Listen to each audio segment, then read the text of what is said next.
Bom dia, boa tarde, boa noite, queridas amigas e queridos amigos do Centro Espírita Caminho de Luz. Vamos então, com muita alegria, muita gratidão a Deus, a mais um estudo da série Refletindo com Emmanuel. Esses momentos, breves momentos do nosso dia, que nós reservamos às reflexões de Emmanuel pelas mãos de Chico Xavier. Uma oportunidade de nós elevarmos nosso pensamento a Deus e pensarmos sobre essas questões profundas da vida sob o prisma da doutrina espírita. Hoje nós estamos no capítulo 65, cujo título é Pedir, que é baseado na seguinte passagem do Evangelho de Mateus. Jesus, porém, respondendo, disse: Não sabeis o que pedis. Emmanuel diz o seguinte: a maioria dos crentes dirige-se às casas de oração no propósito de pedir alguma coisa. Raros os que aí comparecem na verdadeira atitude dos filhos de Deus, interessados nos sublimes desejos do Senhor, quanto à melhoria de conhecimentos, à renovação de valores íntimos, ao aproveitamento espiritual das oportunidades recebidas do mais alto. A rigor, os homens deviam reconhecer nos templos o lugar sagrado do Altíssimo, onde deveriam aprender a fraternidade, o amor, a cooperação no seu programa divino. Quase todos, porém, preferem o ato de insistir, de teimar, de se imporem ao paternal carinho de Deus, no sentido de lhe subornarem o poder infinito. Pedinchões inveterados abandonam, na maior parte das vezes, o traçado reto de suas vidas, em virtude da rebeldia suprema nas relações com o Pai. Tanto reclamam que lhes é concedida a experiência desejada.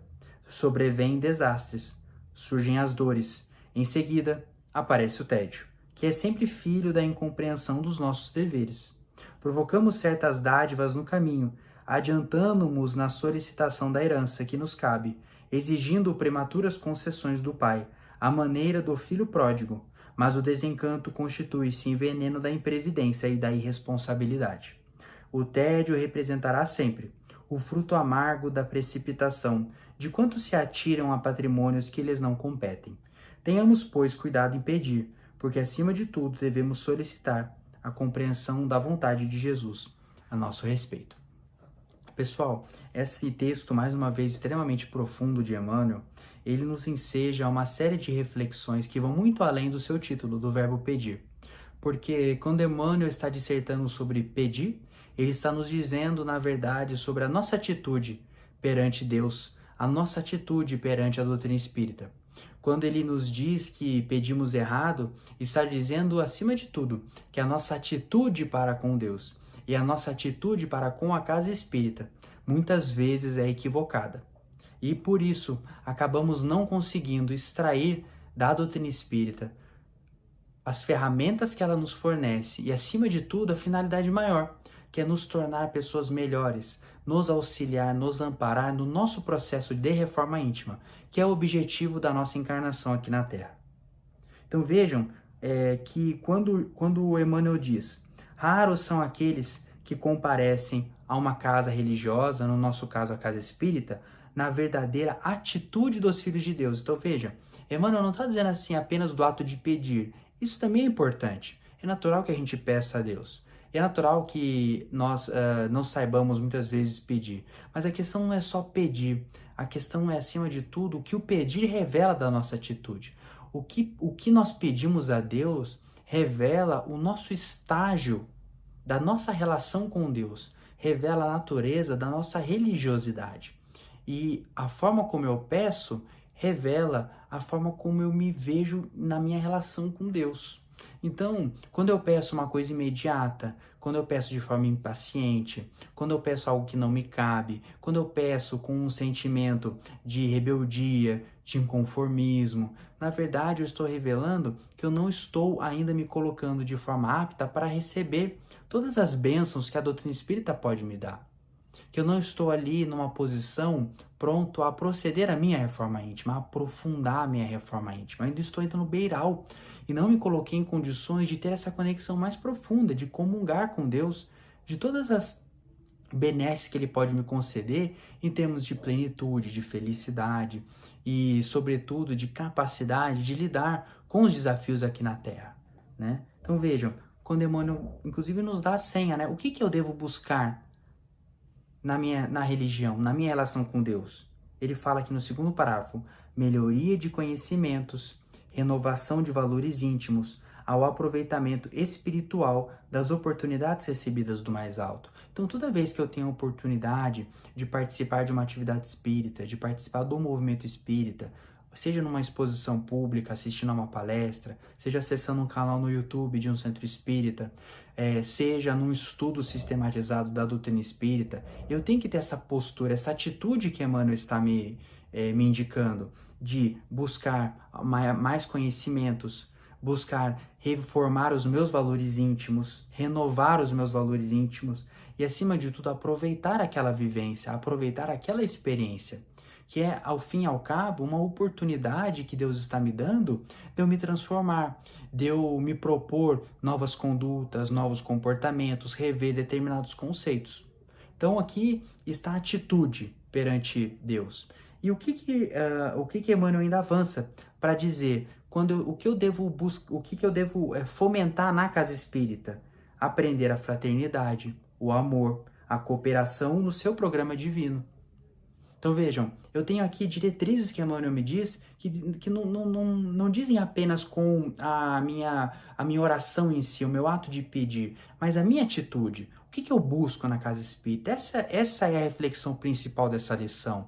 O que eu espero da doutrina espírita? E o que eu espero que a doutrina espírita modifique em mim? E o que eu estou fazendo para aproveitar ao máximo essa possibilidade de libertação, de plenitude, de satisfação, de transcendência perante a vida, né? O que isso está me trazendo na minha vida hoje? O que eu estou fazendo para buscar isso? Qual a minha atitude perante Deus? Porque Emmanuel está alertando que muitos de nós, quando buscamos a casa espírita, estamos preferindo o ato de insistir, de teimar, de se impor ao paternal carinho de Deus, né? Estamos querendo subornar o poder infinito, buscando, seja interesses imediatos dessa vida, seja a remoção de obstáculos, muitas vezes de provações ou expiações que nós espíritas sabemos que nos cabe suportar com resignação nessa vida. E quando, a partir do momento em que nós nos revoltamos e insistimos em remover aquilo que nos parece ser um obstáculo em nossas vidas, nós acabamos por remover uma oportunidade de nós desenvolvermos, cultivarmos esses valores de amor, de fraternidade, de cooperação que aparecem na nossa caminhada aqui na Terra. Ou seja, nós, por estarmos com a atitude errada perante a vida, com a atitude errada perante Deus, buscamos fugir do traçado reto que nos foi feito, que muitas vezes pode acabar por implicar, sim, desafios, quedas, sofrimento, mas que não nos cabe remover pela vontade de Deus, senão pelo nosso próprio esforço, senão pela nossa própria reforma moral, né? E aí nós acabamos por nos relacionar de forma infantil com Deus.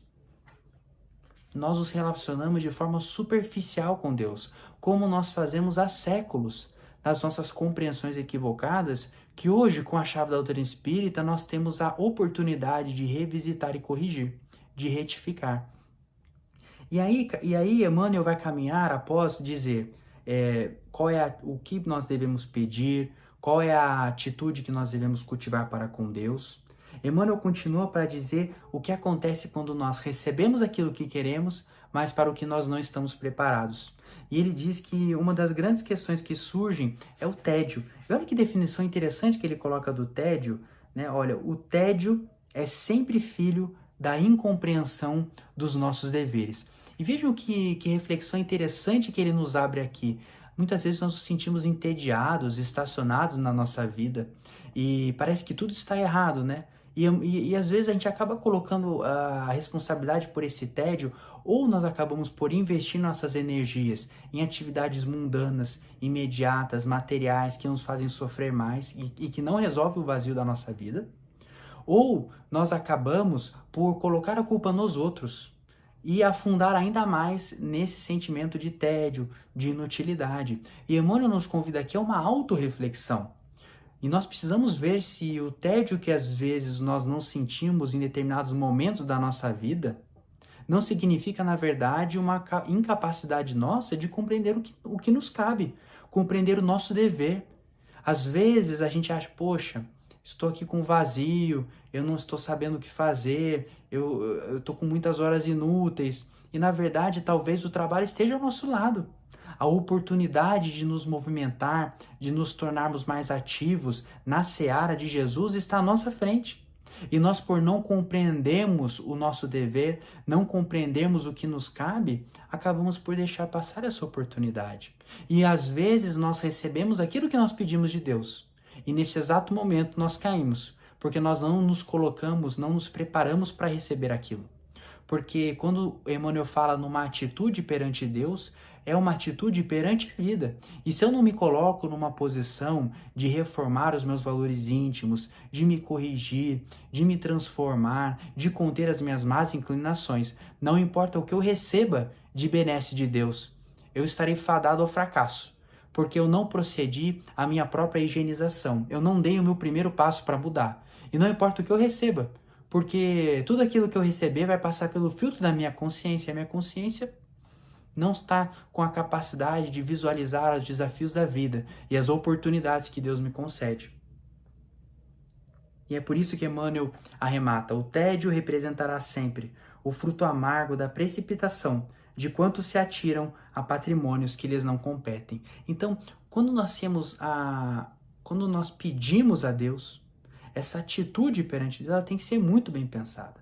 Nós temos que ponderar muito onde nós estamos colocando as nossas pretensões e como nós estamos nos colocando perante Deus, para que nós não caímos nesse erro de buscarmos coisas que não nos competem, de sofrermos pedindo a Deus algo que não nos compete e esquecemos de fruir e aproveitar integralmente aquelas oportunidades de reforma, de mudança, que estão hoje, agora, ao nosso dispor. E é por isso que Emmanuel diz: tenhamos, pois, cuidado em pedir, porque, acima de tudo, devemos solicitar a compreensão da vontade de Jesus a nosso respeito. Ou seja, o que eu preciso mesmo é receber o amparo dos bons espíritos para compreender o que Jesus espera de mim e o que Jesus pretende para mim ao colocar em minha vida esses desafios, essas situações que eu enfrento hoje. Então, meus amigos, nós temos que ter muito cuidado com o que nós estamos pedindo e como nós estamos nos relacionando com Deus. O alerta de Emmanuel é muito claro. E aqui cabe a todos nós, hoje, amanhã e sempre, fazer uma reflexão sobre o que eu estou pedindo, o que eu estou buscando com a doutrina espírita.